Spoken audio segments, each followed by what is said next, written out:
¿Qué tal amigos? Bienvenidos nuevamente a su canal Jaén Ferreira TV. En esta ocasión le traemos un gran periodista. Para nosotros es un gran orgullo, un gran honor traer un periodista de alto recorrido en nuestro país. Pero vamos a presentar primero a nuestro amigo Tato. ¿Cómo está, señor Riley? Ahí buenas a todos nuestros seguidores aquí retomando estas entrevistas por cuestiones hasta de salud y de otras situaciones que se nos presentaron, pero ahí retomando y como lo has dicho tú, ¿no? El recorrido del Negro de Oro y bien salido del barrio, como se dice, orgullo de todos. Orgullo de nuestro barrio, de nuestra área. El señor Luis Carlos Bailey. ¿Cómo está, señor Luis Carlos? Bueno, ante todo, muchas gracias. Y bueno, más que el tema de periodista, un amante del deporte que ha buscado una profesión para poder tratar de sus conocimientos en determinado momento, tratar de vertirlo y ser ese agente de cambio que hemos tratado de hacer en varias oportunidades. Y quizás no hemos sido monedita de oro para caerle bien a todo el mundo, pero siempre lo que hacemos lo tratamos de hacer de corazón y siempre para que llegue y trate de este deporte de nuestro país, tratar de exaltarlo y tratar de buscar siempre temas puntuales para el avance específicamente. Y he visto también que a pesar de que nos gusta más el fútbol, también ha hecho algún tipo de trabajo con otros deportes y eso es bueno para el periodismo, para nosotros que nos gusta el deporte, ya que no solamente practicamos el fútbol, ¿sí o no, Claro. Tatiez? No, definitivamente, porque acuérdate que a mí yo soy seguidor del deporte también y lo veo en el verano, en el béisbol, lo veo en boxeo y lo he visto en diferentes disciplinas. Y hablando de todo un poco, no hemos mencionado también su desempeño como dirigente de nuestra barriada. Vamos para allá. Es que vamos a ir paso a paso. Quería hacerle como primera consulta, ¿cómo fue la infancia, los inicios del señor Luis Carlos? Bueno, yo nací en Renta 5. En Renta 5, tengo que decirlo, por ser un edificio había limitaciones específicamente para el tema patio, de ir a jugar un campo, casi todo era reducido. Y sí había personas que nos llevaban, que de repente había algún evento deportivo y esto y lo otro. Y tengo que agradecer también en ese tiempo, y no es que, bueno, ya cumplí 56 años, no tengo que decirlo, pero específicamente a Canal 8. Mi papá, por trabajar en la zona, casi siempre llegaba y los deportes que nosotros veíamos, él llegaba y yo ponía Canal 8 y de ahí entonces el béisbol, Grandes Ligas, el baloncesto, muy resumido. No domino el inglés, pero por lo menos trataba de darle una secuencia. Ya después de ahí, en la Escuela de la República de Venezuela, tuvimos la oportunidad de niño estar en un equipo de voleibol y fue algo que me motivó para estar dentro de la actividad del deporte. Pues jugamos algo de béisbol, nos mudamos para Santa Librada y otro mundo. ¿Por qué? Porque acá lo que había era fútbol, Puro y fútbol. más fútbol y fútbol. Entonces ahí sí tuvimos que hacer un cambio, un switch, que yo quería jugar béisbol. Es más, grandes ligas que se hicieron en el barrio, yo no tuve la oportunidad de participar como tal, pero sí observar porque yo no jugaba fútbol. Y lo que yo hacía en ese tiempo era jugar béisbol.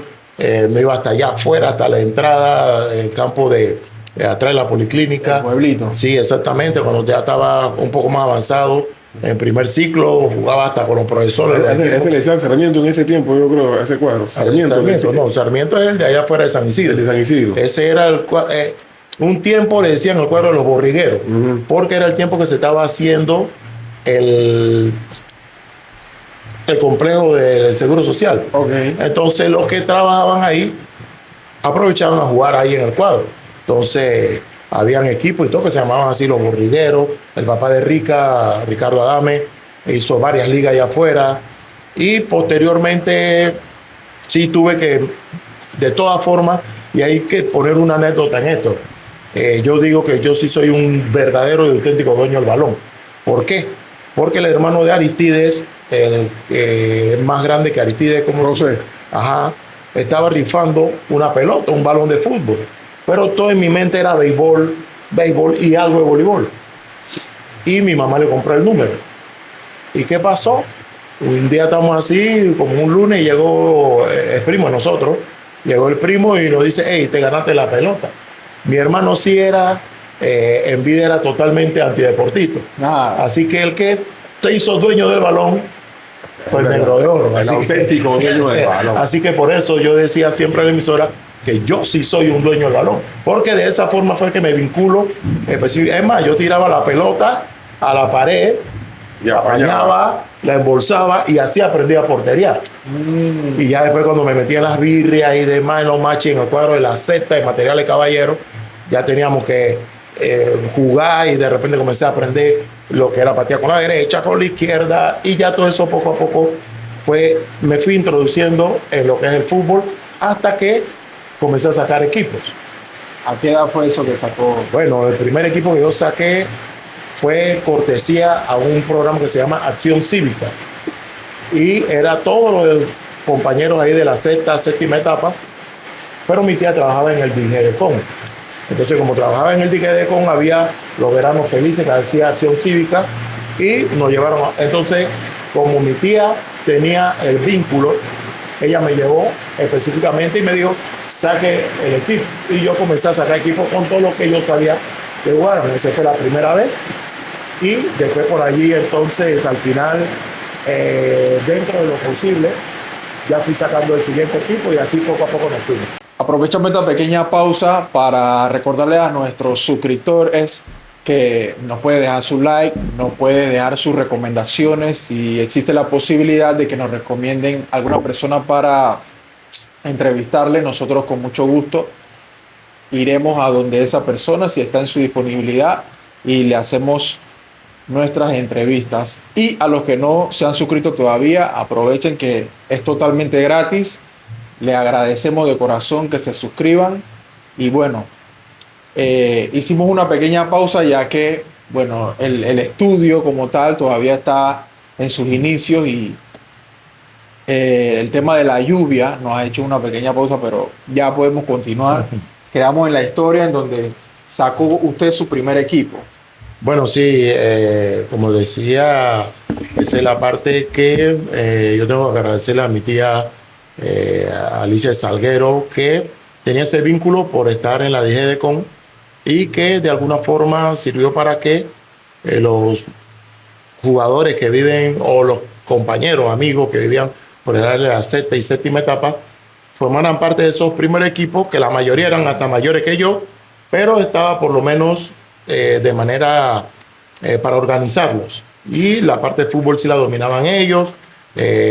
Ya entonces poco a poco ese primer equipo fue importante porque nos iban a buscar en patrulla hasta mi casa, nos traían también en patrulla y por lo menos lo que era la parte del transporte, o sea, no iba a faltar ninguno, no iba a faltar ninguno porque estaban específicamente todos los jugadores allí y bueno, allí muchos tenían un gran talento, otros simplemente también comenzaban en las ligas para jugar a nivel de juvenil. Esa era la liga del barrio como tal. Bueno, en ese tiempo había liga en el barrio organizada por el Club Cincuentenario, pero como nosotros éramos de la sexta etapa y séptima, porque yo en realidad vivo en la séptima, pero todos estábamos, yo ya usa la terminología parqueamos, pero sí todos estábamos allá arriba, había veces que para poder jugar en ligas sacaban dos equipos, entonces los que estaban en categoría infantil jugaban para el infantil, los que estaban en juvenil y así sucesivamente. Pero cuando venía ese tiempo de lo que te comento de Acción Cívica, era mezclado. Entonces no necesariamente era un jugador que tenía 16 años con el que tenía 12, sino que íbamos a representar al área de San Miguelito, de Santa Librada. Pero a mí me parece que es importante mencionar dentro de lo que comentas, ¿qué era el programa Acción Cívica? Era un programa de los militares, sí. Era un programa de la Fuerza de Defensa para el verano de nosotros, que en esa época éramos estudiantes, y ellos activaban esa serie, te daban uniforme, daban implementos deportivos, y te trasladaban a los diferentes cuadros a participar de los eventos deportivos. Ellos ponían el transporte para... Por eso le dicen que te iba el patrulla a llevarlo, a traerlo, porque ellos, había busitos, había buses, había... Me faltó explicar eso. Y bueno, ese tipo de eventos era cada verano. Y acá, entonces en Santa Librada, ya entonces estaba la liga organizada. Pero como yo veía la división de que algunos no podíamos jugar porque ya estábamos topando la edad de la categoría y en la categoría había estrellas, yo lo que hice cuando ya tuve como en tercer año en primer ciclo de Santa Librada, ya como ya yo dirigía, ya yo me metía en el entorno con los profesores y sí tengo que hacer una pausa aquí. Sí tengo que hacer una pausa porque yo creo que para mí yo estar metido de lleno en esto, así como he mencionado lo de mi tía, sí tengo que agradecer al profesor Fabián Escobar, profesor de primer año, al profesor Marcos Díaz, que todo lo que yo creo que tenía como una base de parte deportiva lo aprendí de este profesor, el profesor Rutilio Tejada, y esos profesores en primer ciclo creo que fueron garantes de que no solo fútbol, sino que yo hasta lanzamiento de bala estuve, en tabla gimnástica, bueno, y después la otra parte que ojalá también podamos tener tiempo de tocar eso, que es el tema de las bandas. Okay. Las bandas nos dio a nosotros en tercer año, aparte de ser un estudiante que tenía una nota aceptable, para no decir que era cuadro 100%, nos dio un tema de disciplina. Todo lo que estábamos tenía que haber algo de disciplina. Profesor Selme Cuquieri y Luis Roberto Moreno. O sea, esos profesores fueron determinantes en esa época, porque eran guías. Así como el Club Cincuentenario, Ricardo Valdés, su padre también Ricardo Valdés, la señora América de Valdés, y todo el componente que en ese momento estaba. Porque yo, estar en tantas cosas, yo creo que en cualquier momento fácilmente hubiera tomado en otro camino. Otro camino. Y yo creo que sí tengo que hacer esa pausa. Bueno, y después nosotros hicimos nuestro primer equipo en Liga de Santa Librada, se llamó Taller Pana. Taller Pana, un equipo que fue categoría juvenil. Era negro con amarillo, si no me equivoco. Sí, negro con amarillo. El señor ya falleció, que vivía cerca de mi casa. Tuve la casa que tiene como un altillo allá por donde yo vivo. ¿Sabes dónde yo vivo, no? No en la séptima, donde está el cuadro de la séptima, en la misma principal. Ajá. Entonces ahí hay una casa que tiene un altillo. La que está subiendo a... Sí. ¿A Casa Real? Ajá, está la casa de la esquina y viene otra que tiene unas panteras afuera, unos pumas. ¿Ese no era el muchacho este que era comisionado? No, ese al lado, donde Luis. Okay. Donde Luis, sí. Es al lado. Y bueno, la gente que vive en Santa Librada sabrá de qué estoy hablando, ¿no? En la séptima etapa. Y algunos saben dónde vive Luis Carlos Bailey. ¿Por qué? Porque mucho tiempo cuando organicé liga hacíamos reuniones allí. Ok. Le quería consultar si cuando usted, siendo organizador y directivo de este tipo de equipo, su misión o lo que usted quería hacer era director de fútbol o ya tenía en mente irse por el periodismo. No, yo lo que quería hacer era profesor de educación física.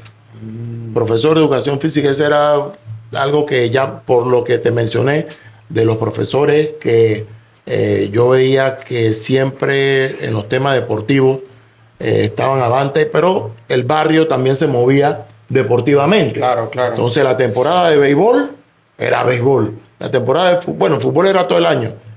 Si había voleibol, virríamos voleibol. Si había básquet, jugábamos básquet. Regularmente eran para finales. Sí, las finales de Grandes Ligas se activaba, todo el mundo jugaba béisbol. Sí, y las finales de la NBA, el playoff, todo el mundo jugaba béisbol. Y sí, hay algunos que sí nos manteníamos en esos deportes como hobby. Yo por lo menos en el primer equipo que estuve de fútbol fue en un equipo cuando estaba la Liga de los Militares acá en Santa Librada que se llamaba Díaz. Aquí está, pero el equipo era de la tercera combinación con la octava. Lo dirigía un tío mío, Marcelino. Estaba ¿te acuerdas? Maximito. Estaba Celestino. No recuerdo. Bueno, creo que Benny Moreno, recuerdo si estaba también en ese equipo, varios jugadores del área de la tercera, y el único que era de la séptima era yo. Pero, ¿por qué no pude jugar? Primero, porque el fútbol no era mi deporte, y segundo, porque no me quedaban los uniformes.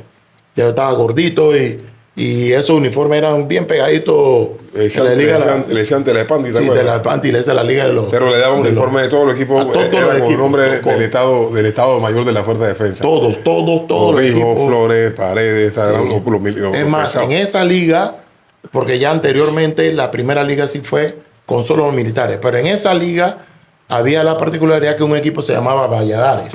Valladares, que era en esos tiempos, si mal no recuerdo, era una de las autoridades en algún tema de ministerio, algo así, pero estaba también Valladares, estaba Noriega, estaba Fischer, Torrijos, todos esos equipos jugaban. Entonces, después de ahí, hicieron otro tipo de ligas que ya eran sin los números militares, pero en esa sí no pude participar porque ahí estaba jugando béisbol.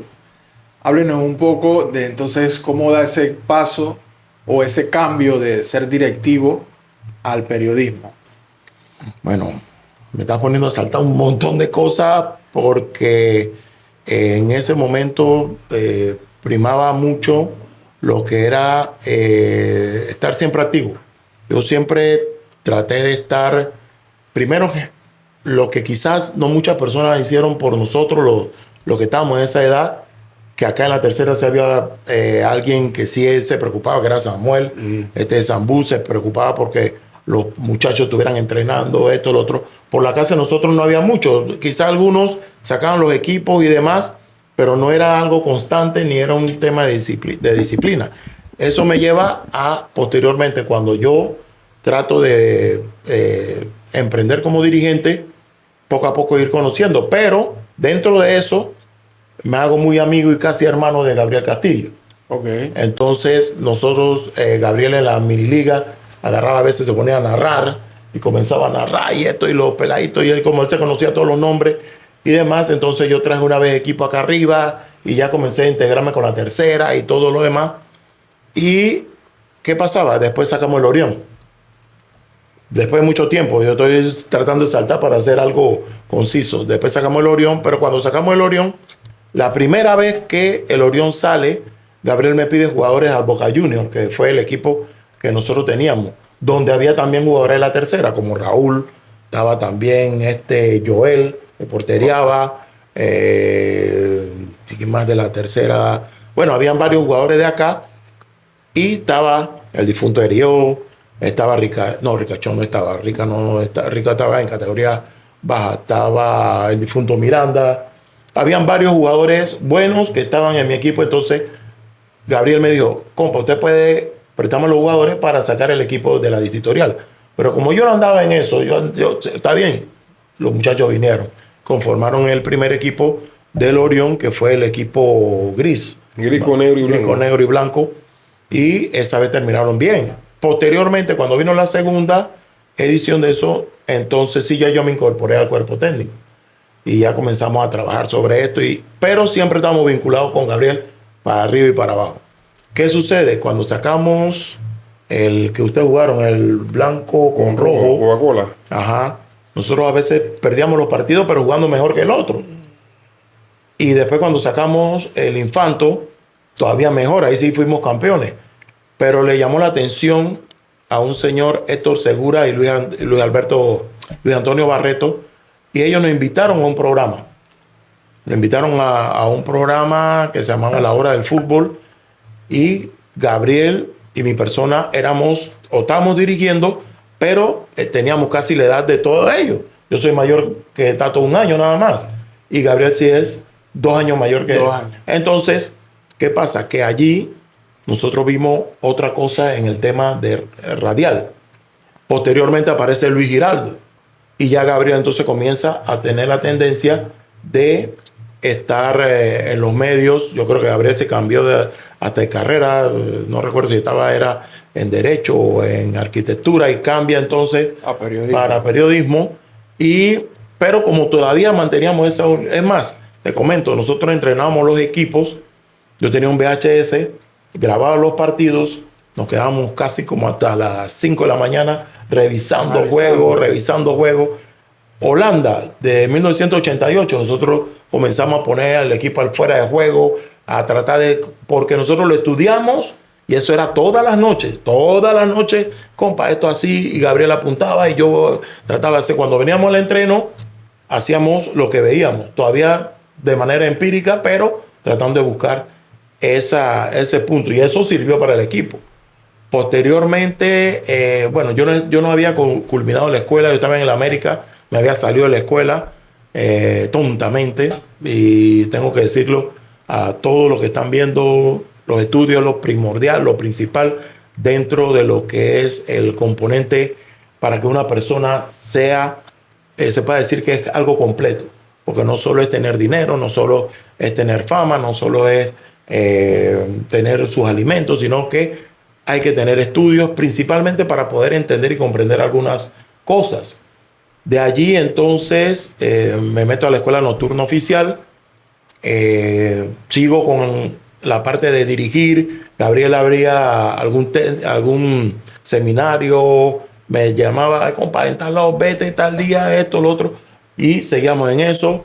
Después yo tomo mi camino y hago el Cincuentenario Fútbol Club, que nosotros quedamos subcampeones en la Liga Editorial, quedamos posteriormente, creo que fue tercero, en otro torneo quedamos cuarto. Bueno, ya después nos volvimos a reencontrar con el Orión. Cuando ya nos reencontramos con el Orión, yo le digo a Gabriel, me voy a meter a la universidad porque ya estoy terminando los estudios.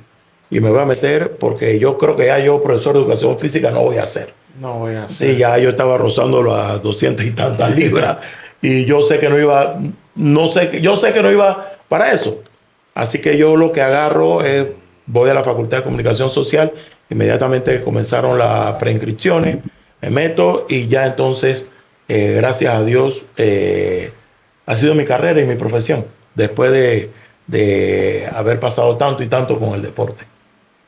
Después que estudia o mediante iba estudiando, entonces Gabriel le dice, vente para acá, ayúdame con esto, ayúdame con lo otro. Le dio su primera oportunidad como... 2 semanas, no, perdón, 2 semanas no.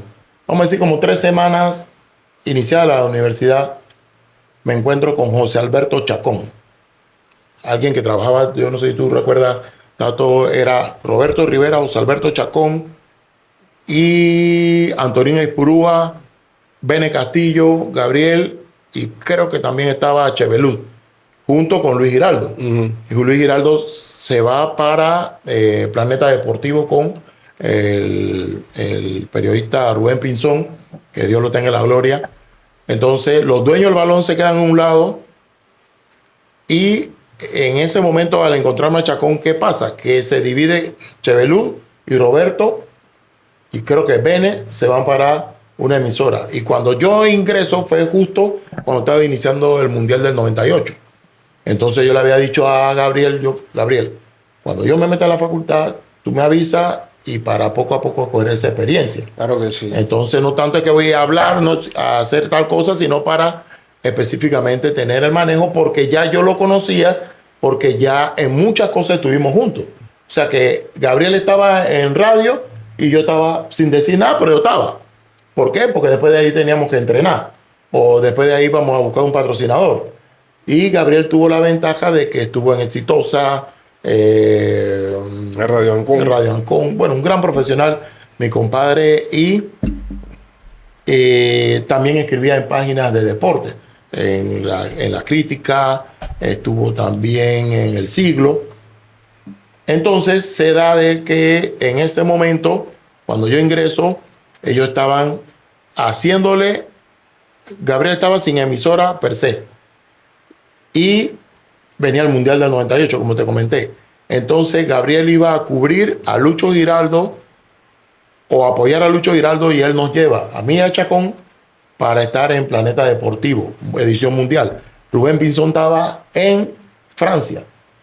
¿Y qué pasó? Que nosotros estábamos en un programa que en realidad era por Lucho, y yo estaba en la mañana en la universidad y ese mundial se jugaba en hora de la mañana. Así que yo trataba de buscar la manera de cómo ver esto, lo otro. y en la noche tratar de comentar, analizar, sin tener nada de experiencia. Lo único que sí tenía experiencia era que yo conocía el fútbol. O sea, que ya yo entendía fútbol. Lo único que antes yo hablaba es que cada cosa tenía esa muletilla. Tenía esa muletilla, pero no me percataba y yo hablaba. Y entonces Chacón también estaba comenzando. Claro. ¿Qué sucedió? Que Gabriel, como estaba en el siglo, nos dejó a nosotros solo allí. Y un día llegó nuestro hermano, mi amigo, y mucho respeto para el Priti Tapia. Pero Priti Tapia sí era del grupo de Lucho Giraldo y Rubén Pinzón. Entonces Priti se queda así sentado. Estos pelados, ¿quiénes son? Y nosotros estamos hablando de fútbol y esto y lo otro. Y él agarró el teléfono o le escribió a Pinzón. ¿Y qué pasaba? Que en ese tiempo los dueños del balón eran muy conflictivos. Bueno, siempre hemos sido conflictivos. Y Pinzón en vida no se llevaba con el grupo de los dueños del balón. Pero Lucho sí, porque Lucho fue el creador de varios guió a Gabriel y a Chevelú. Entonces, cuando estuvimos allí, el programa era cualquier cantidad de llamadas. Si yo te digo la cantidad, creo que voy a exagerar para algunos, pero no menos de 60 llamadas a veces teníamos en un lapso de hora y media. Tanto así que después llegamos a 2 horas. Un programa que nada más era 1 hora. Y eso nos facilitaba a nosotros hacer el programa porque nosotros teniendo material de la que la gente aportaba, Chacón se iba a la parte periodística y yo me iba a la parte técnica. Porque ya yo manejaba el léxico. Lo concepto. Entonces la gente, hey, estos pelados también. Hey. Entonces, esas 2 horas, la gente nos seguía. O sea, no estaba pendiente y pendiente y pendiente. Pero ¿qué pasó? Cuando llamaron a Pinzón, Pinzón llamó a la emisora y dice, estos manes no me lo dejen más ahí. Gabriel no está ni ahí, Lucho no está, y es con Lucho la cosa. Y nosotros fuimos a un partido que creo que era un cuarto de final, el primer cuarto de final de ese mundial, y no pudimos hacer programa. Pero el administrador o dueño de la emisora dice que él nunca había tenido un programa con tantas llamadas así que no fuera de política. Así que lo que él hizo, ese programa era de 8 a 9 y después 8 a 10. ¿Qué pasó? Nos dieron de 10 de la noche a 12. Así que nosotros... Fuera del espacio de él. O sea, sí, para que no tuviera el conflicto. Le dieron su así, espacio. Usted te va a quedar con tu programa, está bien. No lo van a hacer. Pero bueno, ellos van a entrar a las 12 de la noche. De 10 a 12. De 10 a 12, perdón. Y entonces ya era un poco más difícil la cosa, porque yo estaba en la escuela, en la universidad en la mañana. Y nunca he tenido, y tengo que confesarlo aquí, nunca he tenido el don de llegar temprano a ningún lado. Así que en la universidad era un verdadero problema. Y bueno, gracias a Dios, esos fueron los primeros pasos. Después allí seguimos con Gabriel, dueño del balón, como te dije, ya se había dividido. Ya quedaba entonces Antonín, mi persona, Chacón poco a poco se fue saliendo. Y bueno, eso fue como inicio. Ya entonces después, como seguía en la universidad, seguía trabajando, teniendo en cuenta los conocimientos periodísticos que necesitaba para poder hacer esto una profesión. Claro que sí. ¿Recuerda cuál fue su primer partido ya narrando? Bueno, eso también es otra historia. Disculpe que yo no sé si va a alcanzar el tiempo de lo que se tiene establecido porque... No hay un tiempo establecido. Sí. Usted puede fluir, mire, como usted lo desee. Como primer partido no recuerdo, pero sí recuerdo situaciones puntuales inicialmente.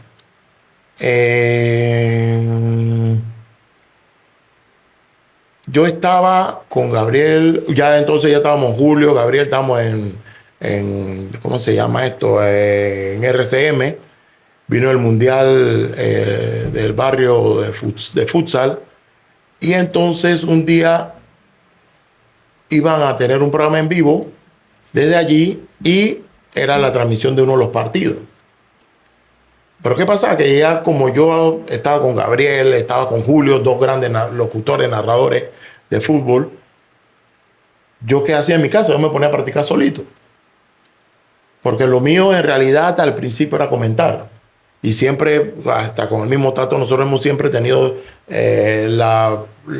yo digo que es hasta un hobby por acá, por el barrio, porque en Santa Librada, en el lugar que no se hable fútbol a profundidad, ese no es de Santa Librada.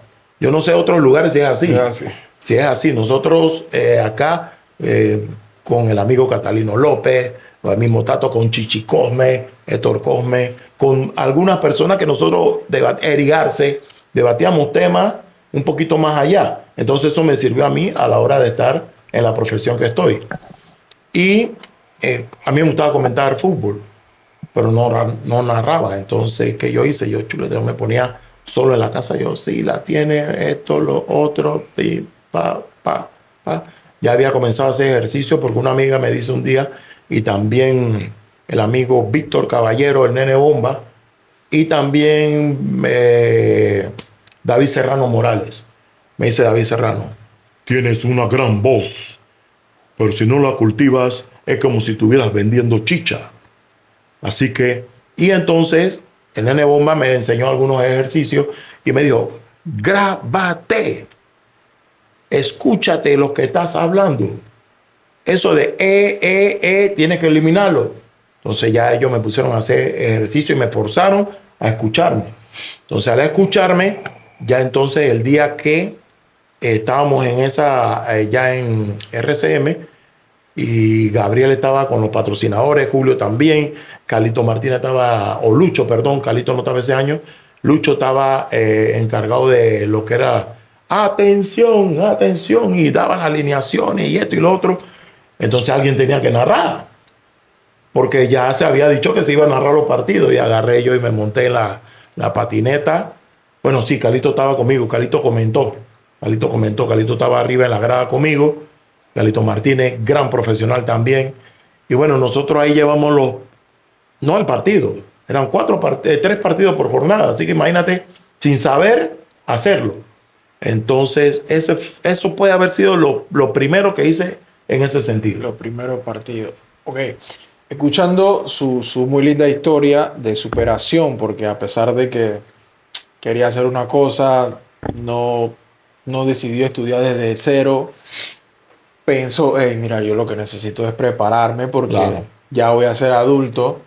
Y es nuestro mensaje también a nuestra audiencia, ¿no? Sí. Que nos preparemos, que a pesar de que tengamos un talento, tenemos que tener ese plan B, porque al final la carrera como deportista es un poco corta Sí. y tenemos que tener esa finalidad. ¿Hubo algún momento en el que usted tuvo alguna decepción o algo que lo marcó o fue muy duro para usted que usted pensó en dejar su carrera de lado? Bueno, eso sí no, porque yo desde que me meto en algo voy al 100%. Pero sí una vez, y casualmente tengo que agradecerle a Julio, porque nosotros, el equipo del Orión, o sea, nosotros seguimos como periodistas y seguimos dirigiendo. Y nosotros dirigimos junto a José Vallecilla el equipo del Orión cuando estuvimos en la Rommel. Nosotros ganamos la Rommel Fernández, pero después fuimos a segunda división. Y yo recuerdo que le dije a varios directivos, y no porque está aquí yo, hey, el único que ha ganado más que Gabriel, más que yo en ese momento con el Orión es Tato. Así que yo necesito a Tato en el cuerpo técnico. No sé qué tenían esos directivos en ese momento en contra del señor Riley, que ya había correteado árbitros, ya había hecho varias cosas, pero sabía de fútbol. Y nosotros teníamos, y cuando tú tienes a alguien de contrapeso, es positivo, porque si yo digo A y Tato va a decir B, entonces analizamos ese A y B y vamos a llegar a un C. Pero si yo digo A y Tato dice A, no va a pasar nada. Exacto. Entonces yo le decía a los encargados en ese tiempo, ellos necesitan Tato en el equipo, no. Es más, y le quedaba bien a Tato porque en ese tiempo yo creo que ustedes eran en la fiscalía, pero nosotros entrenábamos era en la DJ. Y me servía porque estaba cerca de su trabajo. Bueno, me dijeron que no, estuvimos en la segunda y un día me dice Chevelú que yo llegué tarde a un programa y como te dije, no es mi virtud llegar temprano y tengo que hacer esa autoconfesión o esa confesión. Y me dice un día, Bailey, trata de enfocarte. O eres periodista o eres técnico. Y yo me quedé así, yo, wow. El técnico, yo no estoy ni ganando nada por eso, porque era el equipo de nosotros. Del barrio. El equipo del barrio, el equipo que nosotros formamos, fundamos, empujamos, apoyamos a Gabriel siempre, pero mi carrera, mi profesión es otra. Entonces, casualidad en esos días, yo no le di nada a Julio. Yo traté fue de llegar más temprano, etc. Y casualidad en esos días me sacan del equipo porque teníamos 2 derrotas y 2 empates, creo que era. Y llega el profesor Iván González. Y yo estoy así en la dijota y yo, chuleta, estos manes ni me dijeron que iba para afuera, sino que simplemente me sacaron. Y yo llego con mis balones y con esto, porque yo llevaba todo mi equipo. Y yo cuando hago así, yo ¿tú sabes qué? Este es el mensaje. Este es el momento. Este es el momento. Y yo dije, chao, no dirijo más. Pero asimismo yo dirigía temas recreativos, aseguradoras. Y eso me sirvió también para ir conociendo más gente a nivel de fútbol. Y te lo digo, Chevelú, que el vínculo de amistad comenzó curiosamente dirigiendo cuando se juntó el equipo de los Andes. Sí, exactamente. Con Santa Librada que se sacó a Orión. Ahí viene el vínculo de amistad de Gabriel con... Y también por el fútbol casi nos dejamos de hablar. Porque una vez en una liga que hacíamos aquí en Santa Librada, él vino con Ismael Torres, no me acuerdo si Satú Blanco estaba en ese equipo, varios, Alberto Zapata. Bueno, él vino con un lote de los Andes. ¿Y qué pasó? No habían cancelado. Y yo, bueno, hicieron todo lo posible a cancelar, pero el día que están jugando yo estoy arbitrando. Y Ismael Torres, que hoy día es mi hermano, mi amigo, me salió con una grosería y yo hice así, señor, esta es la suya. ¡Tap! Porque yo fui, bueno, es que eso de yo a veces también choca, ¿no? Pero nosotros fuimos árbitro antes que Vladi Bertiaga. Vladi era gran dirigente del Valle, pero árbitro no era. Y posteriormente dio su opinión y demás. Nosotros cuando vimos a Vladi arbitrando, nosotros nos sentíamos orgullosos, porque nosotros no veíamos a Vladimir como árbitro. Y bueno, al final, ese tipo de cosas hizo que la amistad en un momento se requebrajara y después que se uniera específicamente por la profesión que teníamos. Así es, mi gente. Aprovecho la oportunidad para recordarles que se suscriban, que nos dejen su like, que nos dejen su comentario para que nuestro programa llegue a muchas más personas. Tato, y aprovechando que nos contaba el señor Bailey algo de las mini ligas y el arbitraje, cuéntanos un poco de la anécdota de los uniformes de aquel entonces.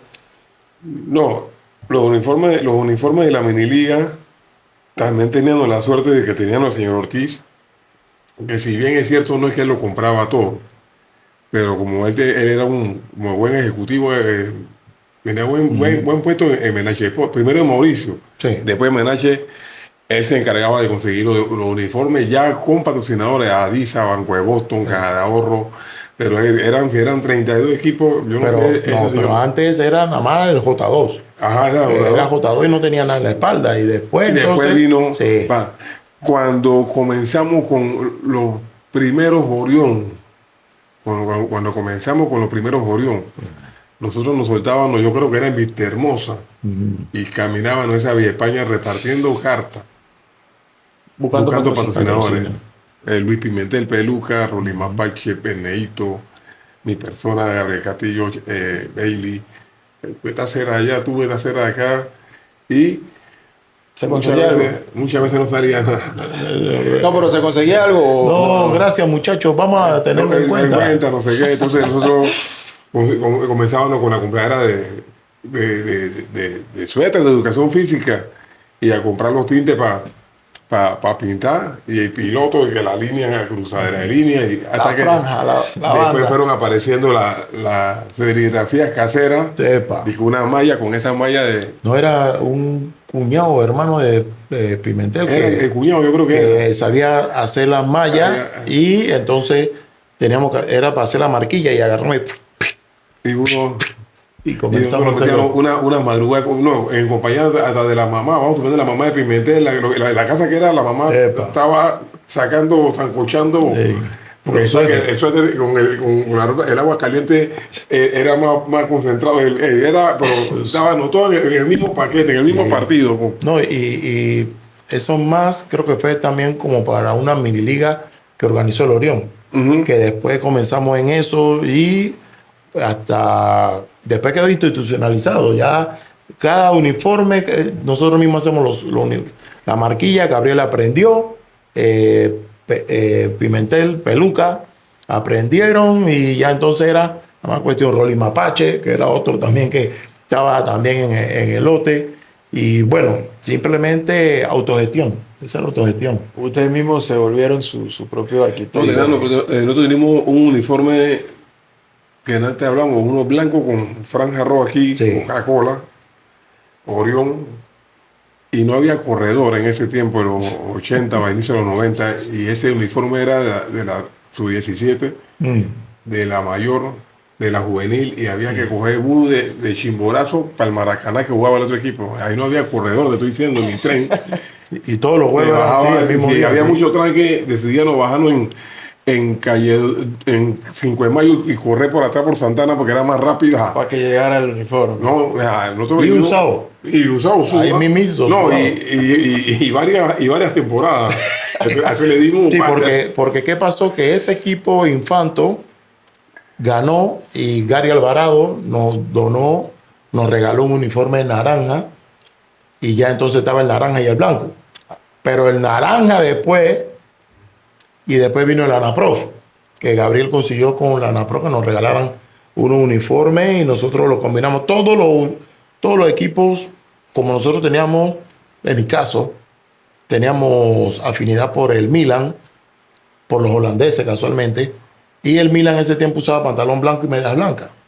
Entonces, cuando nosotros le pusimos el uniforme naranja, pantalón blanco y media blanca, muchachos, todos consiguen la media y el pantalón blanco que ya venía del Coca-Cola. O sea, que ya era tradicional el pantalón blanco. Esa fue la primera combinaciones. Blanco, rojo. Y después naranja, negro, blanco y blanco. La historia, si tú resumes la historia de Abre Castillo, de Bailey, así mismo como estamos hablando del sacrificio en los uniformes, así mismo fue la carrera de periodismo de ellos. O sea, muchas veces estaban encima de las cuestiones para que se le diera lo que se le ha dado como hasta ahora. Claro. ¿Me entiendes? Que es a diferencia de lo que pasa hoy día, que los pelados aparecen en grandes televisoras sin tener sacrificio. Yo le comentaba hace un momento fuera del micrófono, cuando Gabriel en su programa me lleva y me dice, compadre, cómprese su grabadora. Y vaya a ese partido y haga 3 entrevistas de los 3 mejores jugadores y los 2 técnicos. Y yo me emociono, yo bajo, escucha mi entrevista, mi nota, Pero ya yo tenía... No está hablando de un señor de 10, 15 años más. No. Está hablando un amigo. Sí. Pero para que te des cuenta que... Pero ya tenía la experiencia en los medios. Entonces, cuando yo agarro mi grabadora, yo, 1, 2, 3, pam. Yo veía yo chulete. Porque ya yo estaba metido en el mundo del fútbol, ya yo conocía a las personas. Así que yo agarré, yo entrevistaba a yo... Era fácil identificar, no había mucha gente en el estadio. Sí, también esa era otra. Y cuando estaba el estadio lleno, de repente te complicaba. No veo a nadie que puedo entrevistar. Así que sí había que esperar a los jugadores. Una anécdota en eso. Hay un jugador de Eurokickers, no sé si está vivo. Creo que su problema es que era tartamudo. Foster. No sé si era que era tartamudo o gago, no sé cuál era el tema, puede ser hasta lo mismo, no sé. Y comenzando, me hacen los jugadores del Eurokicker, hey, entrevista a Foster. De maldad. Ajá. Sí, yo voy bien mandado, ¿qué le pareció el partido? Porque el man había hecho un golazo ese día. Él era defensor, pero muy pocas veces se sumaba al ataque. Y cuando yo agarré, sí, y yo, allá la vida. Como yo terminé esta entrevista, y yo veía a todos los otros riéndose. Y yo así, esta entrevista yo no la puedo pasar. Pero sí, lo que sí admiro en él, que él no me dijo no. Y por eso toda la vida respetaré y respeto si está en vida. Y respeto a Foster, no recuerdo el nombre, porque Vicente Foster era el de béisbol, Sí, yo tenía un apodo el tiburón. El tiburón. El tiburón. Y entonces, pero gran persona, cada vez que me veía me saludaba, pero él sí sabía qué le habían hecho los compañeros. Se lo habían hecho. Sí, me pusieron esa broma y yo, sí, espérate. Entonces, habían algunos que eran penosos. Y yo agarraba, ¡bam! Y lo entrevistaba. No. Pero como no había cámara y era para radio, así que, bueno, esas son algunas de las anécdotas de lo que era el mundo de la radio, porque el mundo de la televisión es otro mundo, y que allí, bueno, si me pregunta también hay anécdotas. Consulta, cuando empezó a narrar lo que es la Liga Española, ¿ya fue en televisión o empezó en radio? En televisión.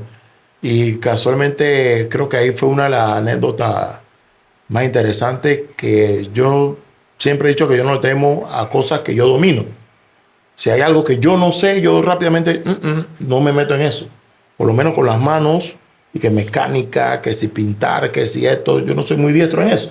Lo hago, pero no soy diestro. Pero en tema de deporte, y si yo lo conozco, yo lo hago. Entonces, había llegado el fútbol español a RCM. Y yo en realidad estaba como camarógrafo, parte de tema en radio, comentarista y demás. Pero un día estoy editando y yo siento que me pegan en la puerta. ¡Bum, bum, bum, bum! Chevelú. ¿Qué pasó? Es grande, ¿qué pasó, loco? No, ey. Vamos para el aire, que Chuzo Gabriel no vino. ¿Gabriel no vino para qué? A un partido Valencia, no sé si era Valencia Betis o Valencia, pero era Valencia, o Valencia Español, una cosa así era.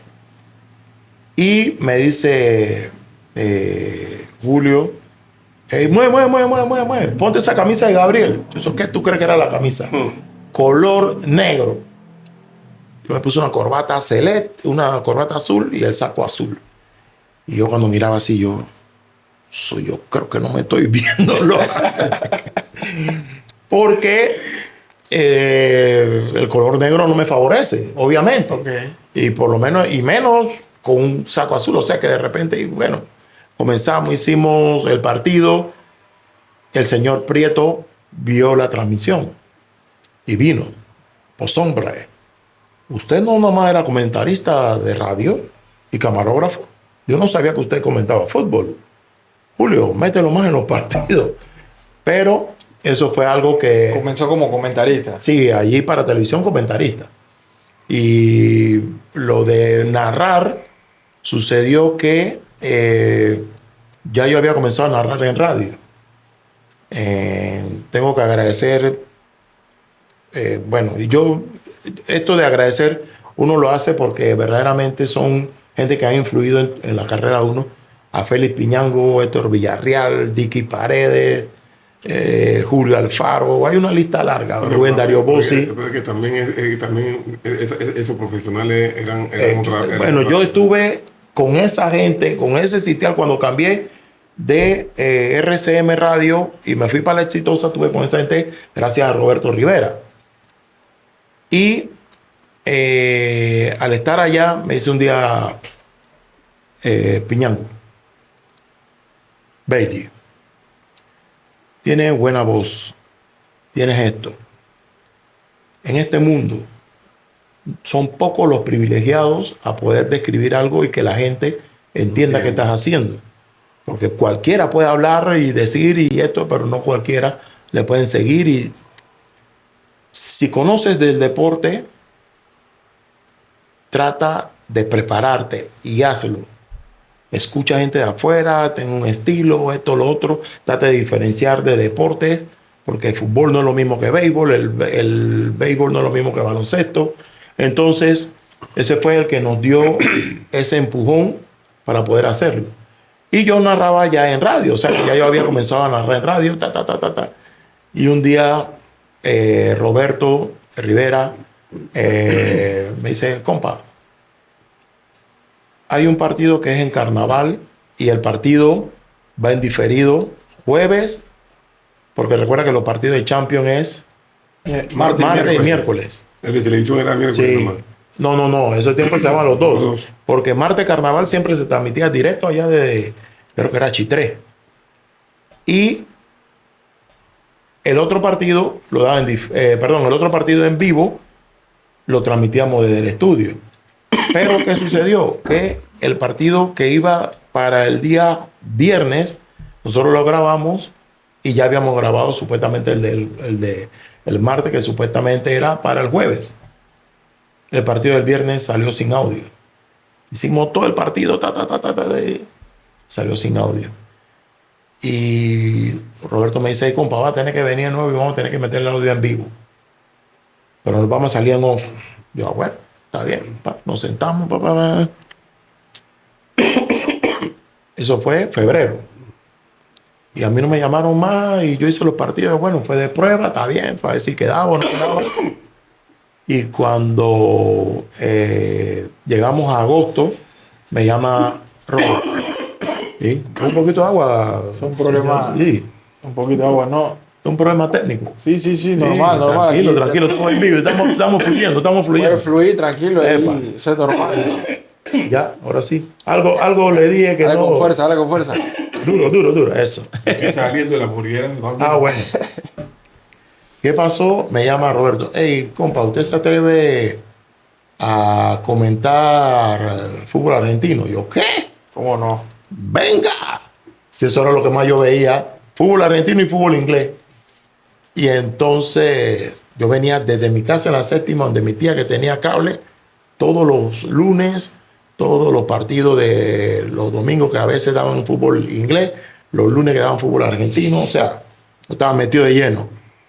Y comenté un partido de Boca con, no recuerdo, y después la final de ese año, Boca Estudiantes.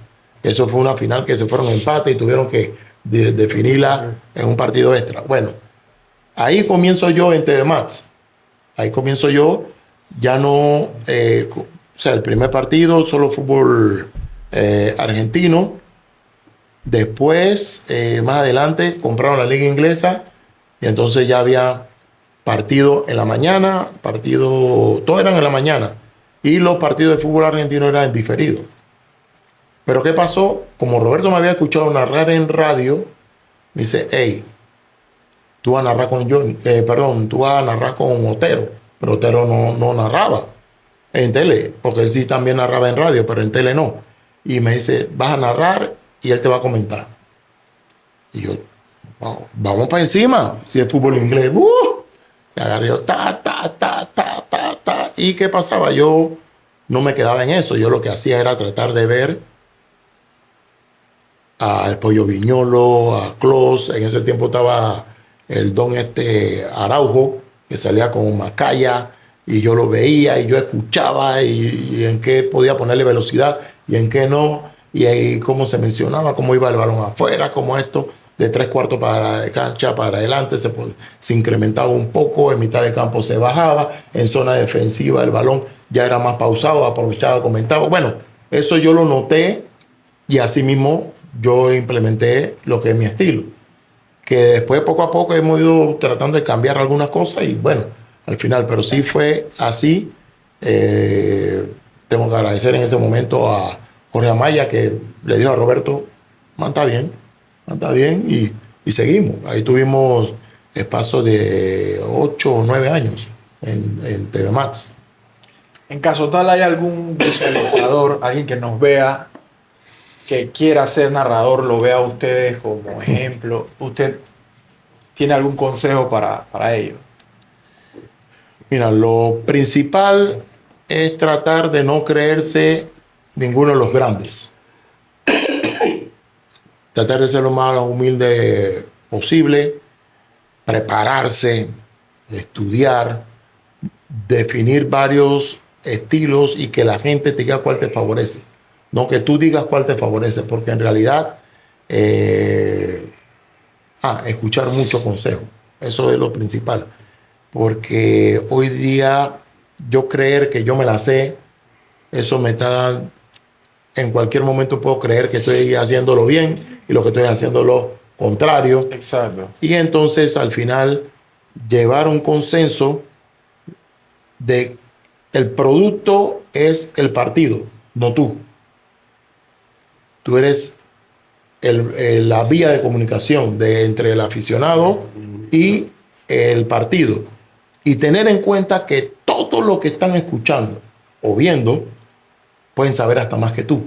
Claro. Entonces, como si tú sabes que alguien puede saber más que tú tienes que darle algo adicional, algo que le llame la atención. Es una manera buena de describir, una manera pausada o, en tal caso, una manera con muchos sinónimos. Si tienes que usar antónimo de algo, utilizarlo, tener un lenguaje marcado, no salir con chabacanerías, que a veces también las chabacanerías juegan un papel porque hay gente que lo marca.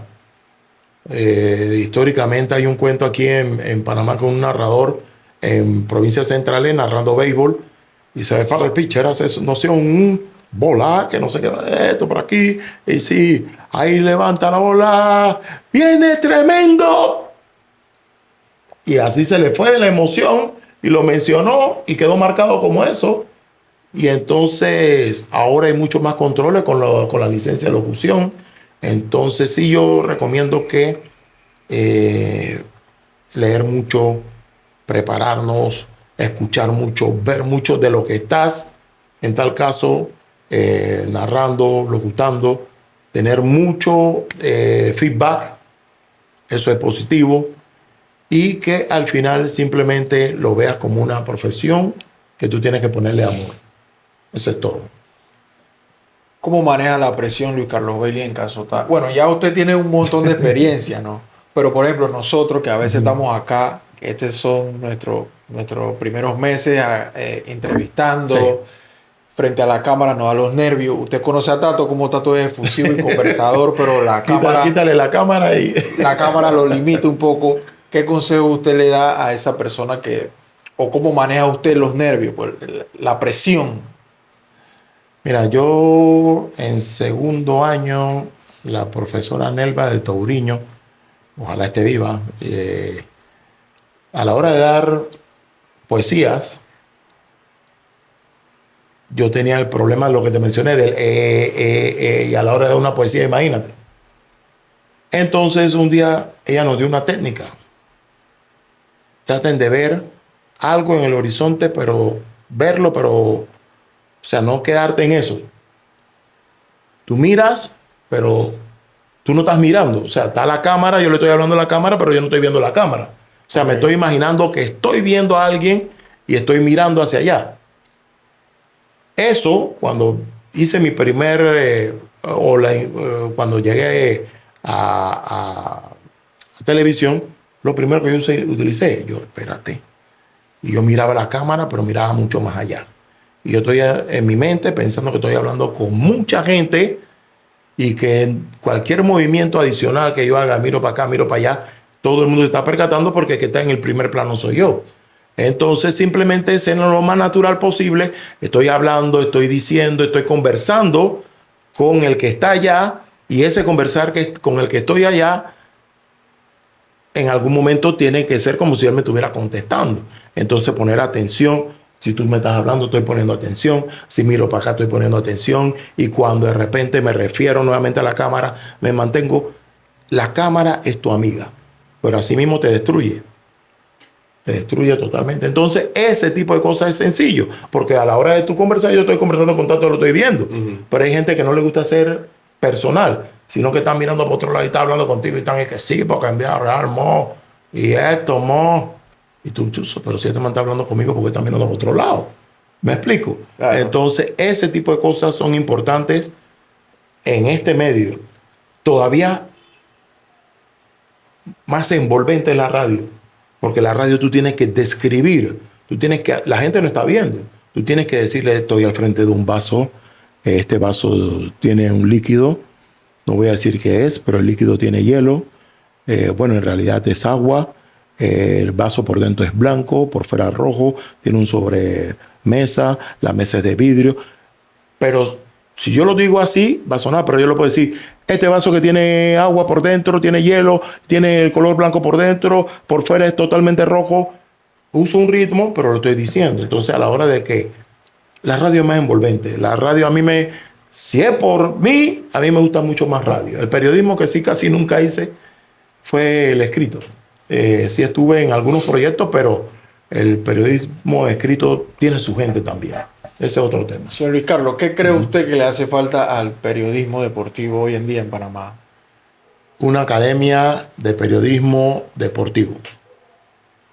Porque aquí hay especialización de todo y la mayoría de periodistas deportivos, la mayoría, se hacen porque les gusta el tema, pero no es porque hay una especialidad. Entonces aquí hay periodismo judicial que se estudia en la universidad, hay un curso completo de eso, también creo que hay un posgrado, periodismo judicial, periodismo de ambiente, varias cosas, pero periodismo deportivo, creo que hay proyectos de hacerlo. Estuve conversando con algunos profesores y tienen proyectos de hacer algo así.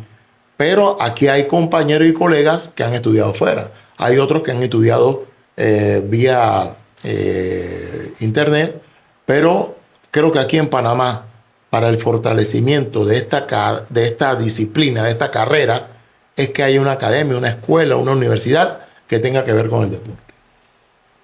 Vale, quería consultarle a qué se está dedicando ahora mismo el señor Luis Carlos. ¿Tiene algún programa? ¿Está trabajando con alguna televisora? Bueno, estoy en algo que yo digo que me ha cambiado la vida. Yo estoy trabajando en la Secretaría Nacional de Discapacidad, de Relaciones Públicas. La discapacidad es otro mundo. Es otro mundo y que algunos viven al lado de la discapacidad. Me sucedió a mí.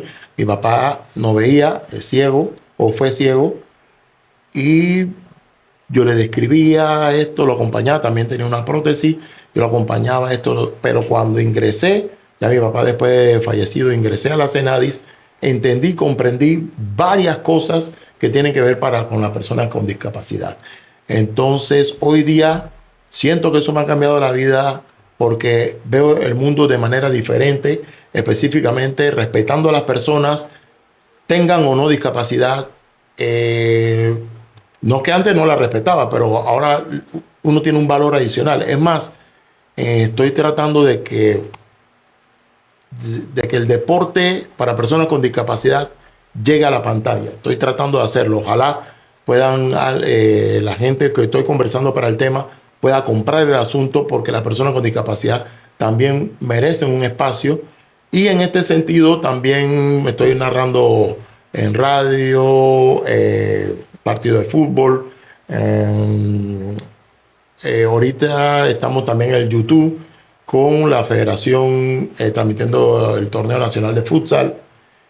También tenemos una breve pausa para el programa que sale en BTV Panamá, que es Estadio Network, y que nosotros hemos tenido una pausa porque el estudio donde estamos o teníamos nuestro estudio está siendo utilizado para otra cosa. Entonces tuvimos que hacer una pausa y íbamos a comenzar a grabar en exteriores, pero mira, lo de la lluvia hace un momento, eso hubiera dañado totalmente un programa. Y no sé, yo creo que el deporte también llegó a mi vida para quedarse y recientemente, hace unos meses, iniciando el año, regresamos a una actividad que teníamos pero mucho tiempo de no hacer, que era fútbol para niños aquí en la barriada, en Santa Librada. Eso mismo le iba a preguntar. Sí, y yo quiero devolverle a la barriada algo que la barriada hizo por mí, que fue vincularme al deporte. Entonces, comenzando con ligas para niños.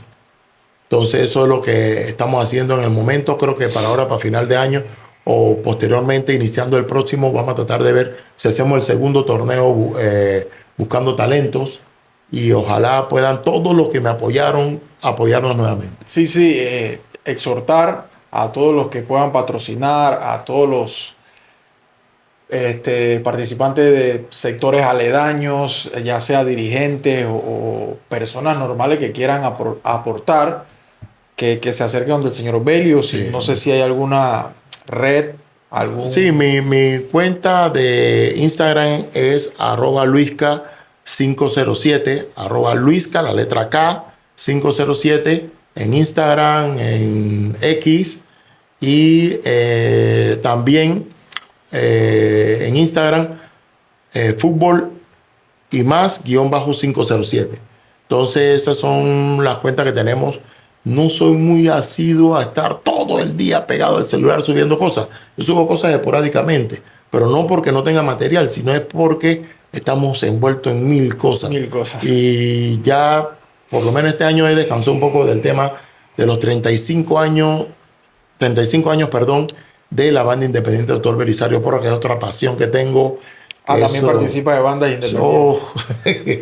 Esa es la primera banda independiente, porque el hogar es mucho más viejo, está cumpliendo 72, 75 años recientes, pero la primera que aceptó como tal ese protagonismo de banda independiente Doctor Belisario Porras fue la Belisario.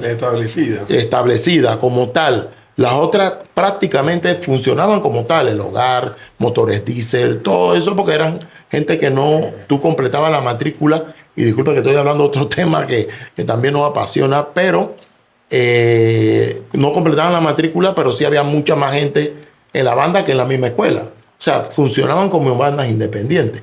Pero 1990, específicamente el 28 de noviembre de ese año, sale la banda Doctor Belisario Porras allá en La Chorrera, y posteriormente entonces Tato fue parte, muchos fueron parte aquí de la tercera, muchos fueron parte de la quinta, de la sexta. Tato está en todas esas. Es que un día tiene que sentarlo aquí, hablarlo. No habla, te estoy diciendo ¿Qué? Ahora que apagamos el día que lo voy a entrevistar, me invitas. Ahora que apagamos la cámara, tú vas a ver. Yo estoy claro. Yo te quiero hacer una pregunta antes que terminemos con la conversación. O sea, tú, con toda la victoria, ¿a qué se debe? O sea, yo voy para el interior hoy a la hora de un partido que me llama la atención y yo no puedo escuchar un juego del EPF en ninguna emisora.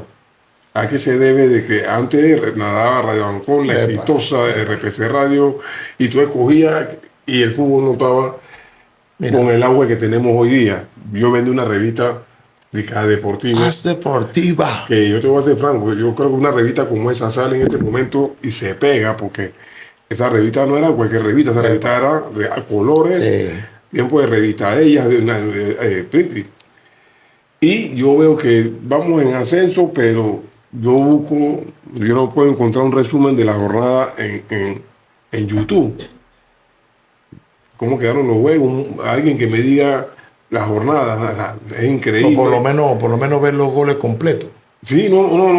Mira, y yo no sé si me va a meter en problemas con los medios de comunicación, porque hasta estando en los medios yo le decía un par de cosas, sin faltar respeto, obvio, ¿no? Mira, el tema principalmente pasa específicamente por los derechos de transmisión. Los partidos hoy día, las emisoras para transmitir necesitan pagar un derecho de transmisión. Anteriormente había ese convenio, pero se daba en intercambio, en publicidad, en que tuviese todo el tiempo latente lo que es el tema de la LPF, en ese momento ANAPROF, y por eso tú escuchabas más esa emisora. Tú de repente ibas a las 10 de la mañana y tú escuchabas una cuña del partido del fin de semana. Entonces hoy día, mis amigos de pantalla tal cual, y el canal también que está en cable, ellos tienen una tendencia, específicamente a los canales de televisión. Yo te doy reporte, pero el partido que voy a transmitir. Yo te doy los goles del partido que transmití. De 6 juegos, 1 que yo di. Entonces, y anuncio toda la semana ese. 1. Y todo lo demás es casi al olvido. Pero no entienden que el fanático no es de un solo juego y no es fanático de ellos, es fanático del deporte. Entonces, vuelvo a decirlo, no sé si me meta en problemas, y ya yo sé que quizás más nunca me tengan contemplado para ir para un canal de televisión, y mucho menos a estar en fútbol, porque quizás puedo llegar por otra vía. Pero ese es el real problema en televisión. En radio, los derechos de transmisión están tasados en X cantidad. Hay vínculos que con Prodena han hecho algunos intercambios, pero las emisoras, casi siempre las transmisiones son a nivel independiente. Entonces, si nosotros tres vamos a tener había una transmisión. Nosotros tenemos que conseguir los patrocinadores, nosotros tenemos que pagarle a la emisora, tenemos que comprar el equipo, tenemos que ir a los estadios, tenemos que tener una cabina, pelear, luchar. Movilización. Sí, movilización. Y todo eso, yo siempre he dicho, Luis Carlos Bailey, siempre ha dicho que yo no soy vendedor. Yo no vendo ni una pastilla en un recreo de escuela de primaria. No lo puedo vender. Entonces, hay otra gente que sí tiene más habilidad para eso y demás. Pero el real problema es ese. Los canales que piensan que son, como decía hace un momento, el deporte es el producto, pero ellos quieren solamente dar su partido. Y quizás algo enlatado de afuera, que viene del cable, que tantos jugadores golearon, que tanto esto. Pero lo de aquí recientemente, creo que TVN sí está apoyándolo. Está en un torneo nacional de escuelas a nivel de varias disciplinas no tradicionales. No tradicionales para nosotros que nada más nos gusta el fútbol, que nos gusta el béisbol o deporte colectivo. El nacional de karate. Todas esas disciplinas creo que TVN en estos días vi unos reportes de eso. Pero ponlo a que den un reporte del partido Plaza Amador Humesit. Antes por lo menos se mandaba a un camarógrafo a que tomara los goles, pero hoy día, por derecho de transmisión, yo creo que no se puede. Entonces, eso es lo que está pasando con ese sentido. Mi gente, denle a me gusta, denle a compartir y por favor, suscríbanse. Ok, señor Luis Carlos, metiéndonos en tema de selección, ¿cómo ve usted nuestra selección ahora que vamos para las eliminatorias el mes septiembre? Bueno, yo soy muy respetuoso de lo que hacen los técnicos. Y yo creo que Christiansen tiene las manos llenas, tiene varias opciones, varias posiciones. Ya hoy día los medios están diciendo quién tiene que jugar, quién no tiene que jugar. Eso no es trabajo de los medios. Nosotros tenemos que analizar a los que ponga el técnico, los que convoque, y creo que tenemos una selección que si mantiene el ritmo de lo que hemos hecho, con todo y que quedamos eliminados en Copa Oro, si mantenemos ese ritmo, creo que tenemos otra edición de otro equipo que es mundialista. Pero lo importante es respetar el trabajo del técnico. ¿Esté equivocado o no? Ojo, porque si se equivoca tenemos que analizarlo, tenemos que cuestionarlo, tenemos que aportarle situaciones donde fue que se equivocó y donde no. Pero hay algunos que se sienten el técnico. Y ese sentirse el técnico, esos algunos estoy seguro que no saben pegarle ni con el parte interna del borde del zapato. Y yo estoy seguro porque a varios lo he visto jugando a la hora de que están desarrollando. Y yo no puedo creerme que yo, como uno una vez le dijo a Julio Daly de que él era técnico tipo A. Ya yo sé quién es. Y yo lo respeto mucho porque estudió y todo lo demás, pero lo que hizo Julio, lo que ha hecho Julio, tiene una relevancia importante. Claro, entonces, sí, respetando al técnico, tú tienes que preguntarle, sí, no menospreciándote ni mucho menos, pero no puedes elevarte arriba al técnico. Entonces, hoy día creo que Thomas Christiansen y su grupo de trabajo tiene un buen material, tiene para trabajar, tiene situaciones de 2 y cuidado algunos hasta 3 por posición. Hay algunos que sí son casi cocodependencia, fulodependencia, pero ojalá pueda ir encontrando más jugadores, porque mire, un sano descubrimiento, no descubrimiento, porque ese chico jugó en selecciones de menores también, Carlos Harvey. O sea, ese es un sano descubrimiento, utilizarlo en su posición en que su equipo él juega, pero también a la vez, de manera polifuncional, juega también como defensor. Así es. ¿Y cómo fue llevándose su carrera de a poco? Alternaba en el Galaxy, bajaba, después lo cambiaron, a nadie le gustó porque la USL. Ajá, USL. Pero llegó el momento, pues, y ahora más, por favor, allá, ahí se plantó ahora y ahora está. Sí. No, y hay muchos jugadores que están en esa línea. Lo único que nunca me ha gustado sugerir jugadores a los técnicos porque específicamente los que hablan por los jugadores es su trabajo en el campo. Claro que sí. Y ese debe ser el llamado para que los técnicos los convoquen. No creo tampoco que el dirigente estén sugiriendo a más de 5 o 6 jugadores porque yo fui dirigente de tal equipo y yo soy presidente de una federación o soy vicepresidente. Yo no creo en eso. Yo creo en el trabajo colectivo de los mejores para la selección. Yo recuerdo la semana pasada tuvo Gary Temple invitado a un programa de esto y echaba la anécdota de la sub-20 ahí en el hotel que está ahí en España. ¿Cómo se llama ese? Costa Sol. Se fugaron. Sí. De la sub-20 que debió haber sido el primer equipo que clasificaba. Y él le echaba la anécdota de su disciplina como técnico, porque yo lo he puesto como que mamatetón y ahora, pero además echan su cuento ahora de que él tomó la decisión, los 4 ni se evitan, como que se quedaban en el hotel, no iban ni para el estadio.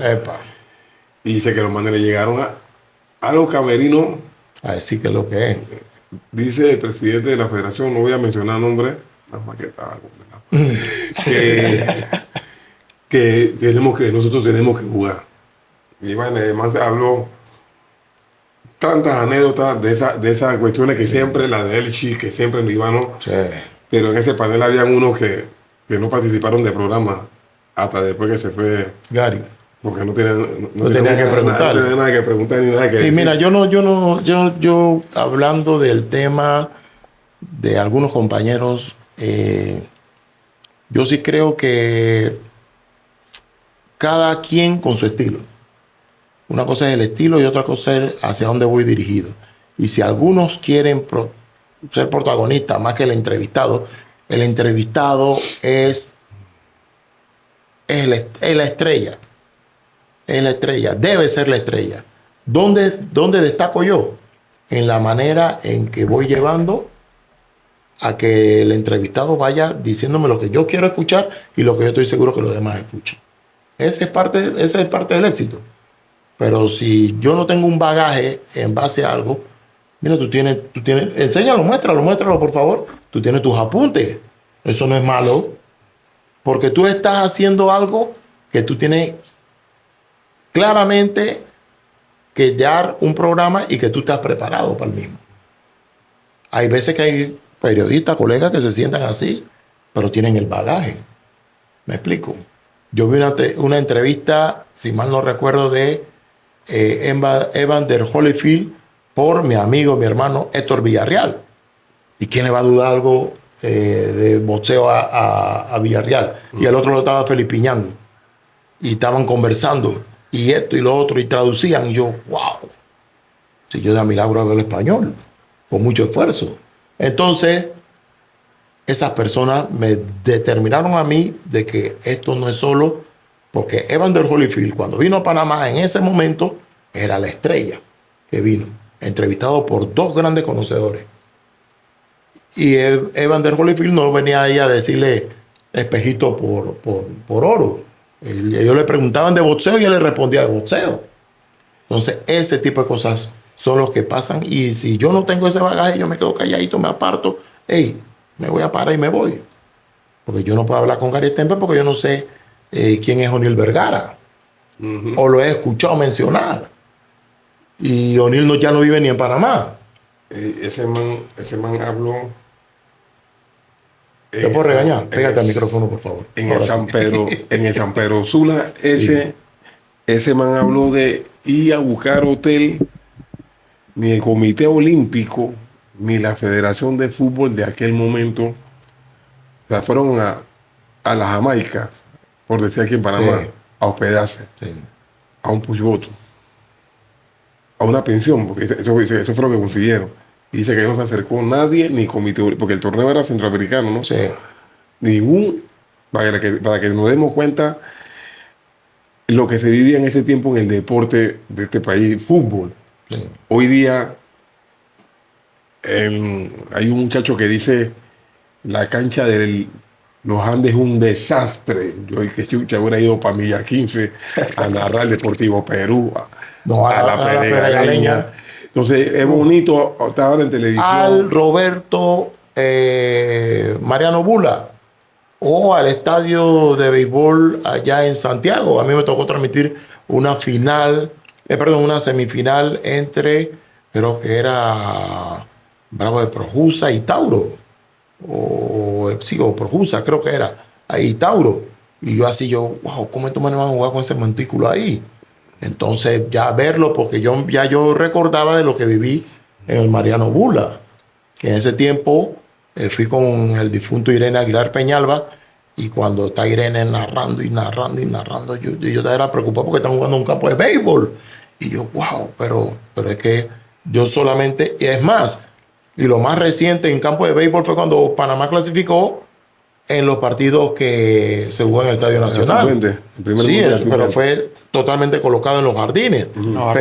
Pero esos partidos que estoy mencionando es así, porque el montículo queda casi dentro del cuadro. Aquí, a mí me tocó, no te puedo decir que me tocó, porque aquí juego narrado de eliminatoria fue en el 88 y fue Costa Rica-Panamá fue diferido, fue el lunes después del juego. Pero aquí hay un resumen en el Mariano Bula, un Panamá-Honduras, no sé si fue para 82, 86. Honduras le ganó a Panamá y corrieron, o sea que no hay que camerino, como sacamos, corrieron para el bus mojado todo, como que vámonos de aquí. O sea, como que ellos mismos, como que esto, ¿a dónde nos trajeron? Y mira lo que era la FIFA en esos tiempos. Se aceptó jugar en un campo de béisbol con un montículo. Imagínense. Pero hoy día yo sí tengo que agradecer a la federación por el gran trabajo que ha hecho a nivel de comité de selecciones. Quizá lo que contó Gary fue una vivencia, y cuando estuvo el amigo Rolo González, el mismo José Pérez, ahora que está el amigo Cristian, todos ellos han ido evolucionando así como nuestro fútbol. Y que hoy día Panamá te envía un equipo o una avanzada para medir hasta el agua que van a comer los muchachos.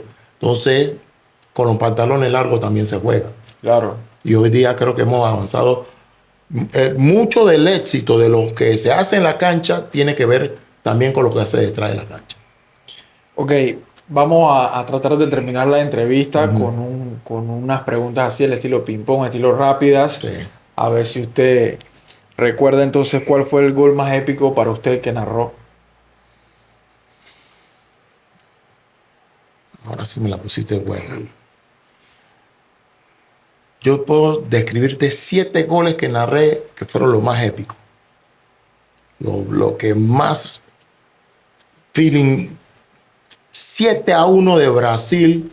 Perdón, de Alemania a Brasil. Pero 7. Esos 7 goles yo le metí alma, vida y corazón. O sea, tú vas ¿son 7 goles o son esos 7 goles? Esos 7 goles que le metió a Alemania, porque no puedo decir uno solo, me va a complicar. Dale. Creo que esos 7 goles fueron los mejores que yo vi, y todavía lo vivo, cada vez que yo veo el partido. Yo no puedo negar, y él lo sabe, que yo no supero. Yo no supero ese partido. No supero ese partido, no lo supero. Y no estoy cogiendo ni lucha con Brasil, que Brasil como antes, porque yo no supero esa cuestión. Sí. Jugador panameño que le emocione narrar. Bueno, hoy día... Puede ser cualquier época. Sí. Hoy día te puedo decir que me gustaba mucho, algunos quizás no, el juego de Cooper, el juego de Russo Barahona, el juego de Negrito Quintero, y quizás la explosividad de Matador, de Blas, y que son gente que estuvieron en una misma época. Y muchos de ellos, o ellos, lo tuvimos en LPF, ANAPROF en su momento también. Entonces, quizá puedo mencionar muchos más jugadores que tuvieron también, pero en ese tiempo yo no narraba. Yo estoy hablando de lo que cuando ya yo narraba. Claro. Y entonces, sí hay algunos más, y que me disculpen si no los menciono, pero no me disculpen porque le tengo miedo a hablar de ellos, sino porque ahorita, como es algo rápido, no te puedo decir hey, tú sabes que este jugador, esto, lo otro. Y hay muchos que merecen la mención. Sí, exactamente. César Yanis. Cada vez que yo locuto y está Cesarín, yo me acuerdo, sí, porque no sé qué cosa. César Yanis lleva la pelota. El hijo de Yesenia y César, porque ambos son amigos míos. Los padres de Cesarín son amigos míos. Entonces yo me emociono, es del área. Claro, claro. Otra cosa que me emociona mucho, aunque lo vi perder, fue narrar un juego del Orión. Una vez estuvimos en segunda y me tocó narrar un juego del Orión y perdimos y todo, pero estaba emocionado. Y ahora que vea a Víctor Medina. Cholitín. Es un espectáculo, mano. Y yo sí, mira, del área de la séptima, yo tengo que ver con el inicio de muchos jugadores. No los formé totalmente, por decir algo. Pero Cholitín es uno de los jugadores que a mí me sorprendió porque yo veía a Cholitín como el hijo de Cholito. Y el papá era buen jugador, ¿ah? Era buen jugador. El tío era goleador nato, José. Los tíos. Y Danilo, garra, toda la distancia. Pero Cholitín, y Monino, que era el más fino de todos, de los tíos. Pero lo que hace Cholitín Medina apasiona, verdaderamente apasiona. Porque cuando lo vi jugando para Orión, cuando lo vi jugando para Bagoso, ahora yo trataba de seguir su carrera cuando estaba en Costa Rica y con Tauro, donde sí no lo vi mucho fue creo que jugó para... No, para Sporting no, creo que él tuvo un tiempo con Chorrillo. No fue con Chorrillo. Ese fue del Tauro, el Tauro se fue a Saprissa. Sí, pues universitario. Universitario, sí. Sí, estuvo universitario. Bueno, dije Chorrillo es por el color, pero sí por universitario. Bueno, ahí sí no le di mucho seguimiento, pero por ser del área, Un narrador que lo inspiró. Aquí en Panamá. El que usted haya sido de la liga inglesa, de la Argentina, el que usted sienta que, bueno, este me inspiró. Bueno, puedo mencionar 2 o 3. Sí, claro, lo que usted quiera. Aquí había un narrador que tenía una frase: vista periférica, Ricardo Pití. Yo trato de ver para allá, pero yo estoy observando lo que está pasando acá. Y si estoy comentando más, pero si estoy narrándolo, acaba de caer un jugador en el piso, ahí ya llegando el árbitro, sigue la pelota para acá. O sea, tener la vista periférica, porque el fútbol es un cajón rectangular para nosotros que estamos narrando y lo que estamos describiendo. Puede estar la jugada allá, pero yo estoy viendo quién golpeó arriba. Trato siempre de estar pendiente de todos los condicionales. Entonces, Ricardo Pití. Obviamente, Gabriel Castillo. Gabriel Castillo, tengo que decirlo. Muchos dirán lo que sea mi compadre, pero yo lo vi cuando aquí en la miniliga lo hacía. Y hoy día seguimos narrando juntos. No sé si él ha narrado más tiempo conmigo, con Uchebelú, pero nosotros seguimos juntos. O sea, la carrera que comenzó 87 y un poco más antes, con esa amistad, y hoy día nosotros tenemos que seguir. Y de afuera, tengo que decirlo, el Pollo Viñolo y Mariano Clos. Tengo que decirlo porque son personas que nunca dejan caer un partido. Pueden estar hablando de cualquier cosa. Así mismo como los narradores colombianos y costarricenses. Tienen muy buenos recursos.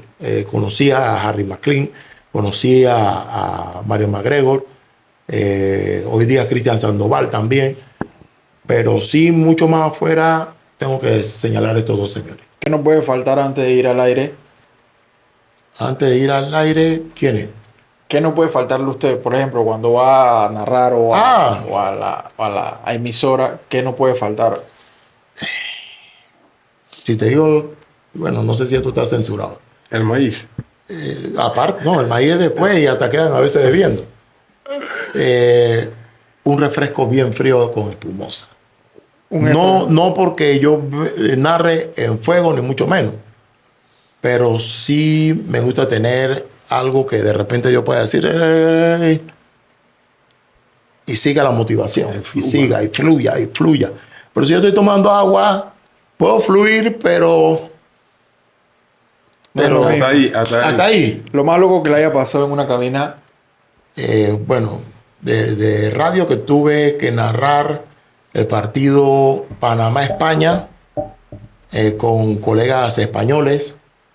Y cuando me vieron narrando la panenca de Gavilán, se me quedaban viendo como que, eso sí, están perdiendo 5-1 y este acaba de narrar como si hubieran ganado el mundial. Si hubieran empatado. Pero yo decía, todo el estadio sabe que va a ser el Gavilán. Va a abrir las alas. Señoras y señores, viene la panenca. No lo voy a decir de nuevo. Señora, viene Gavilán.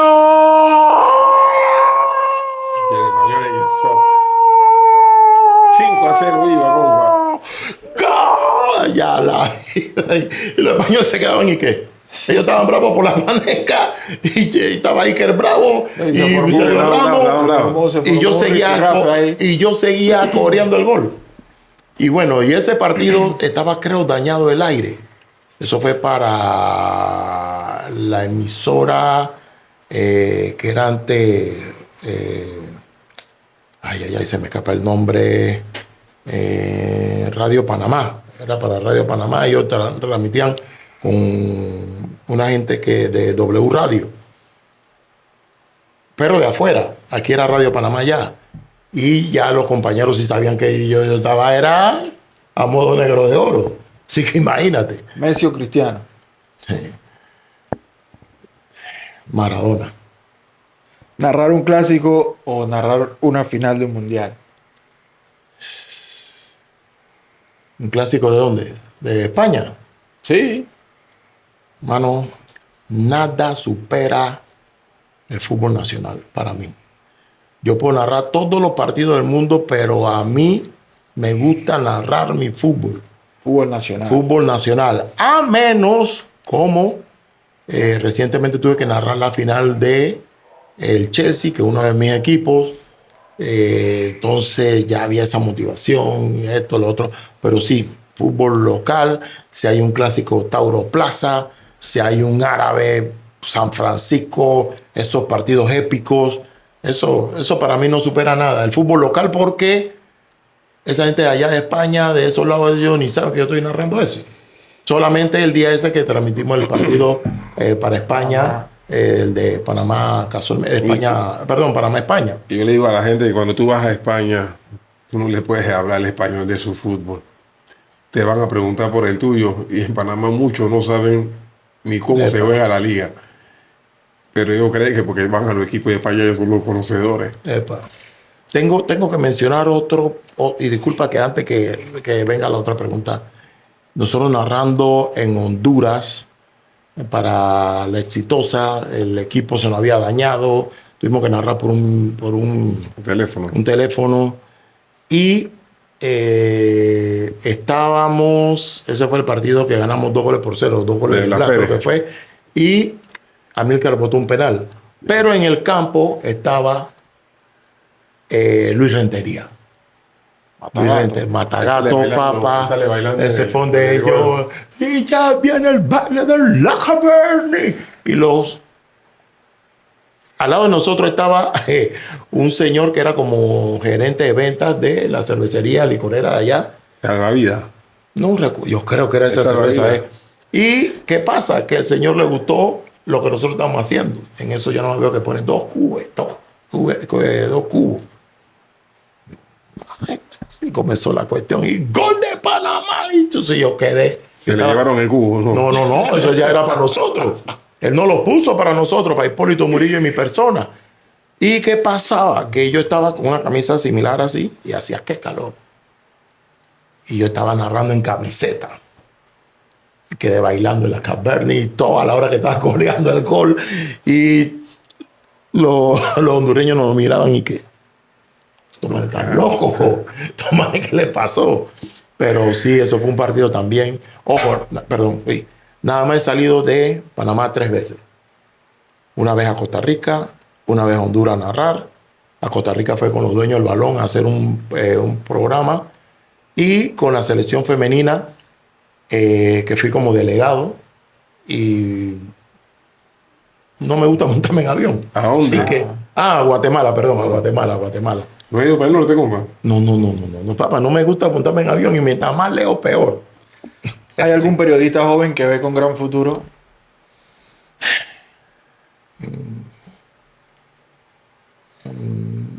no porque trabaja conmigo, no porque somos amigos, pero cada vez que puedo guiarlo, cada vez que puedo recomendarle cosas, cada vez que puedo decir, porque eso sí tengo, que lo que yo aprendí no me quedo para mí solo, trato siempre de decirlo, trato siempre de motivar, es Ale Daniel Castillo. Ale Castillo, me gusta lo que hace, tiene que creérsela más, y en algún momento con Hernán Ramírez, con David Peña, con quién más tuvimos así, bueno, hemos tenido varios amigos que nosotros tratamos de recomendarle lo que en algún momento a nosotros nos recomendamos. Claro. Porque yo no soy mezquino en ese sentido. Y yo trato, pero Ale Daniel Castillo, creo que hoy día, si él se lo cree, si él tiene, es más, le dije la otra vez, tú tienes muy buena voz, trata de ver si puedes narrar. Pero no se atreve por el momento, vamos a ver más adelante. Ya, a Peña sí hay que darle un jaloncito de oreja, también ese chiquillito. Pero mira, yo creo, y ojalá si David está viendo, yo creo que fui una campanita, así como Chevelú fue conmigo en ese momento. David trabajaba para Elías González. Y el programa de Elías, la mayoría de cosas es béisbol. Y David le gusta mucho el fútbol. Yo no puedo decir que a David no le gusta el fútbol. Y un día llegamos a la universidad y él está así, chuleta, compa, quiero salirme de esto, loco, esta gente es puro béisbol. Yo, no, hermano, usted aprendió fútbol, pero su profesión es periodismo.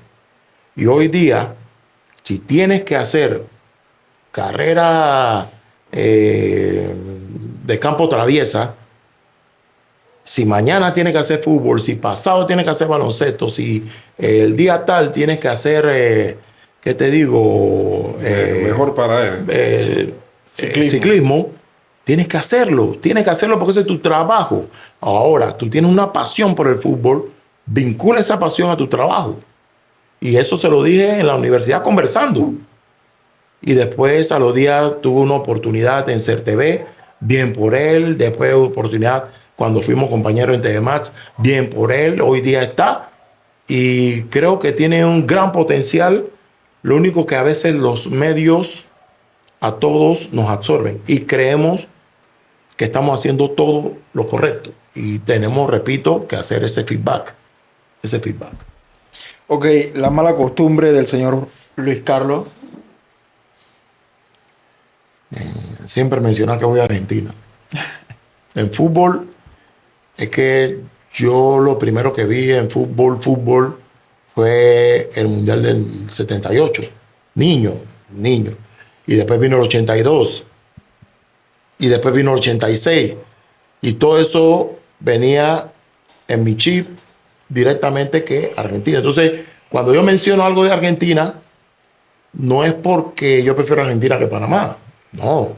Es más, como anécdota, uno de mis amigos, Darío de Gracia, muchos lo conocieron porque él estaba administrando el Volcán. Él falleció una vez que Panamá estuvo en el Mundial de Argentina y yo estaba narrando. Y cuando me dieron la noticia, wow.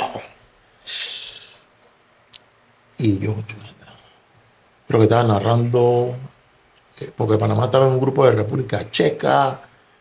Bueno, y estaba Panamá jugando después y nosotros estábamos transmitiendo el partido que era de ese mismo grupo. Y yo así, wow, espérate, a Darío le gustaba eso. Alguien que me apoyó mucho en mi tiempo de etapa de universidad. Así que yo hice el partido, cada gol lo lloraba, cada esto, pero simplemente recuerdo ese mundial por el tema de que fue en Argentina. Para terminar, narrar para usted es... Yo digo que el periodismo es todo, más que narrar. Periodismo, ok. Sí, el periodismo es todo, porque por el periodismo he tenido muchas cosas, he aprendido muchas cosas. Hoy día, haber estado en TV Más, haber estado en COS, yo creo que me ha vinculado, me ha abierto puertas. Hoy día estamos tenemos la pausa, pero sí estamos en BTV Panamá. Haber estado en La Exitosa, creo que fue un boom anécdota corta, una vez voy a tomar un taxi para que me lleve para una cobertura que tenía de la Cenadis y nada más me abro la puerta y yo, hermano, creo que Judelas, y el señor se quedó, iba manejando. Disculpe, ¿usted no es Luis Carlos Bailey? Nada más de la voz. Entonces, y ojo, yo no sé qué mejor voz tiene a nivel de radio, ni mucho menos en televisión, pero sí hay oyentes que tienen buen oído. Y me llevó, a la tarde me fue a buscar, me llevó al hotel y no me cobró la carrera, fue lo mejor del asunto. No, pero sí, he tenido muy buenas experiencias por esto, así también he tenido malas. Eso en muchos casos, todavía aquí en Panamá hay racismo, y tengo que decirlo, no marcado de que sí, que hay que apartarse, pero sí hay gente como que este man, este negro, este gordo, y bueno, eso ya yo lo superé totalmente. Creo que te faltó preguntarme por qué me dicen negro de oro. Lo de negro de oro... Es que casualmente, sí, por el tema del racismo, a veces, epa, como le comentaba antes de cámara, yo investigando antes de la entrevista, ajá, vi que le decían así. sí, Por eso le pregunté si había algún tema, si le decían negro de oro, porque sí, hay gente se ofende y que demás. se ofende. No, y Exactamente. es más, si tengo que contar mi apodo acá en la barriada, también lo digo. No. No lo digo. No es para tanto. No es para tanto. No, pero sí, lo de negro de oro fue una invención de Gabriel, porque él, al original negro de oro, allá en Costa Rica, él dice, tú vas a ser negro de oro aquí en Panamá. Y yo, eso es negro. Y no que no me gustaba, pero ¿por qué me tiene que...? Porque ahí estaba el más grande del fútbol panameño, Chevelú. La garganta llena de fútbol, Gabriel. La computadora humana o el computador humano, Carlos Martínez. El cazador, Antonio Espurúa. Entonces a mí me decía el negro, pues. Y yo así, pero espérate, negro de oro. Bueno, no suena mal. Vamos para encima. Yo toqué a la Hugo de Oro. Sí. Sí, así que... Yo te iba a preguntar ya cómo tú lidias con esto, ¿no?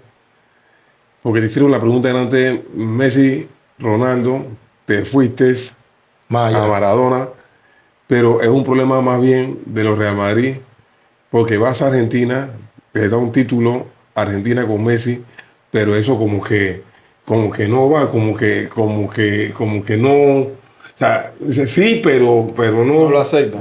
No. Lo que pasa es que Messi todavía está jugando y Cristiano todavía están jugando. Sus carreras están diametralmente opuestas, pero ellos van a seguir avanzando. Cristiano en goles y Messi todavía sigue dando asistencia, sigue haciendo esto. Pero lo que yo vi más grande en el fútbol fue Maradona. Lo que yo vi. Quizá otros jugadores tuvieron más espectacularidad que Diego. Pero lo que yo vi de Maradona verdaderamente no tiene... o sea, para mí es lo más grande. Quizás después por sus temas fuera cancha es otra cosa. No, pero yo lo que te pregunto más bien te lo pregunto porque he escuchado a muchos que sencillamente por ser Real Madrid van a Argentina, pero hablan del famoso mundial regalado a Messi. ¿Qué opinas tú del mundial? No, yo no lo veo regalado. El fútbol tiene cosas. Y una de ellas, casualmente en estos días, hablando de la transmisión que tuvimos de futsal con Gabriel, había un equipo que llegó con 5 jugadores. 5 jugadores. Exacto. En el futsal, tú puedes jugar con 3, ya donde quedas con 2 es forfeit. Pero los jugadores, yo les respeté que ellos llegaron hasta el final y no se hicieron los lesionados, no se hicieron o no se hicieron expulsar, no esto. Y eso lo tiene el fútbol. El fútbol te permite eso. Entonces hoy día muchos cuestionan que hubo penal regalado, pero el penal es parte del reglamento del fútbol. Así es. Que hubo situaciones de mano y no la vio el árbitro. Tienen VAR. Yo soy, eso sí tengo que decirlo, opositor número 1 al VAR. ¿Por qué? Porque le quita la esencia al fútbol. Aquí en la cancha, en la tercera etapa, no puede haber VAR. Y pasa una falta muy similar a alguien que te utilizó el VAR Y entonces acá sí perdiste, pero allá ganaron por el VAR. Entonces yo estoy en contra. En Churuquita chiquita no hay VAR.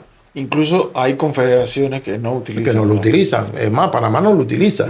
Entonces cada vez que nosotros vamos a un torneo que hay VAR, estamos en desventaja. Exactamente. Entonces yo, Luis Carlos Bailey, le voy a decir, y siempre que estoy en contra de esta herramienta que utilizan los árbitros, porque el mal criterio o mal aplicar una norma, que los árbitros son los que mejor se conocen el reglamento, atención, pero a la hora de sancionar no tienen el atino para decir esto es esto. Entonces, ese tipo de situaciones la compensan con el VAR. No, si era fuera de lugar. Nosotros metíamos, ¿cuánto fuera de lugar? Nosotros metíamos con... había veces que metíamos 40 fuera de juego. A un equipo como el Deportivo, pero un amistoso, le metimos 40 fuera de lugar. Entonces, imagínate con el VAR, hubieran sido 50. Y yo agrego todavía más instrumentos para favorecer a los grandes, porque para mí en el 80% favorecen a los grandes.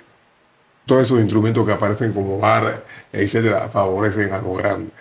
Mira, yo voy estudiando las normas estas que está tratando de implementar H. Wenger, que algunos ya la van a poner en juego. Con lo del fuera del lugar, yo estoy de acuerdo. Que para poder tú estar adelantado, tienes que estar adelantado. O sea, que si tiene el talón, ¿para qué? Para que se evite eso. Una pendeja, sí, es una pendeja. Que si un hombro, Sí, que si un hombro, que si la uña, que si la nariz. Porque con la nariz tú le puedes pegar la pelota. Hubo uno de estos días en esa liga que además que por no tener nalga, que si tuviera el del memote que peinó, Sí, el memote. el man cabezó antes del gol del empate no, hubiera sido 2-1 de Puma ese gol. Okay. Bueno, el mismo mexicano que si tuviera más nalga, vaina saque, porque son pendejaditas. Sí, entonces ese tipo de cosas yo digo que simplemente han cambiado la esencia del fútbol. Han cambiado la esencia del fútbol. Bueno, es con lo que se está jugando, es con las normas que se están desarrollando, pero sí, yo creo más como modificación a una norma, tener 2 árbitros con silbato, porque si te pones a ver el baloncesto, en algunos momentos, por lo menos la NBA utilizan 3 árbitros, que están moviéndose en triángulo, y si el fútbol tiene a 2 avalado, yo pité y me apoyo con el asistente. Entonces eso podría haber sido una mejor situación como herramienta de apoyo a los árbitros. Mi gente, denle a me gusta, denle a suscribirse, por favor, que es totalmente gratis. Queremos agradecerle al señor Luis Carlos Bailey, el Negro de Oro, por su tiempo, por su gran consejo. No sé si desea dejarnos algún consejo a nosotros como canal, ya que estamos incursionando como nuevas personas, comunicadores. No somos periodistas, pero estamos en la total disponibilidad de aprendizaje. Si quieres darnos algún consejo, algún comentario a nuestros seguidores, para culminar. La próxima vez que venga el ícono, no lo dejen hablar tanto de él. ¿Sabes quién es el ícono? Tú no sabes quién es el ícono. Te la voy a dejar ahí para que la tenga. No, mentira. Yo sí creo que están haciendo una excelente labor. Al principio yo le decía a algunos compañeros en el grupo del Orión que yo pensé que al principio era solo para exaltar lo que era la historia de nosotros como club, el barrio como futbolistas y demás, pero después vi que estiraron el universo, lo abrieron, y eso es positivo, invitando a otra gente, teniendo contacto con otro tipo de personas. Ojalá no solo, bueno, hoy día están manejando lo del fútbol, pero ojalá puedan seguir ampliando sobre más deportes. Esa es la misión, además de fútbol, también otros deportes y otras profesiones. Claro. Y bueno, para cerrar, sí tengo una anécdota clave. Juegos Panamericanos en COS. Estaba el satélite y son varias pantallas que ellos manejan. Por el apuntador nos dice, va esto. Tenemos esto en el satélite 2, así que prepárate. Hay fútbol, hay gimnasia. Y bueno, y nosotros estábamos. Y de repente, en todas las pantallas se fueron y adivina qué quedó. Y tuve que describirlo y narrarlo. Waterpolo. No, gimnasia. Recuerda que te dije que yo estaba en gimnástica, así que tengo algo de conocimiento. pero waterpolo de a milagro se veía por aquí. Y eso para mí fue algo que me marcó porque tuve que sacar el partido. O sea, tuve que sacarlo. Tuve que llevarlo avante hasta que cayera otra imagen y el partido se fue. Y estaba tan emocionante que creo que era Argentina con Perú, algo así. Era un partido de dos sudamericanos. Pero eso a mí me demostró, perdón, que cualquier cosa puede pasar en este mundo de la locución y en el mundo del periodismo. Así que recomendación, sigan adelante muchachos. Ojalá pueda tener un jarabe para el amigo Riley, para Te lo voy a agradecer.